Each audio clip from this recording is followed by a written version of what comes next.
Pernyataan resmi disampaikan manajemen PT Indonesia Morowali Industri Park. Dalam pernyataannya, pihak perusahaan menyampaikan duka yang mendalam atas peristiwa tersebut. Pihak perusahaan juga memberikan tali asi senilai 600 juta rupiah dan biaya pemakaman 10 juta rupiah bagi korban meninggal dunia. Sementara korban luka-luka dan masih dalam perawatan diberikan tali asi sesuai kondisi masing-masing.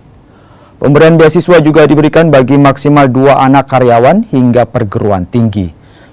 Korban kecelakaan kerja juga akan mendapat biaya dari BPJS Ketenagakerjaan sesuai perhitungan dan ketentuan yang berlaku.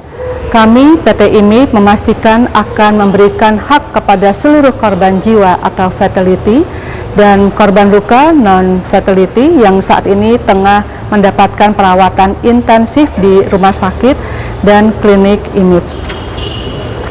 Kami telah menunjuk dan juga menurunkan tim khusus untuk berkoordinasi dengan keluarga korban secara intensif. Kami memastikan bahwa semua korban non-fatality mendapatkan perawatan yang terbaik secara fisik maupun psikis. Sebagai wujud keprihatinan dan tanggung jawab PT IMIP dan PT ITSS, tali asi akan diberikan sebesar 600 juta rupiah untuk setiap korban fatality.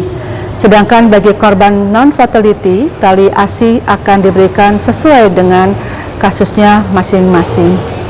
Santunan BPJS Ketenagakerjaan untuk masing-masing ahli waris korban fatality sebesar 48 kali upah tetap pekerja.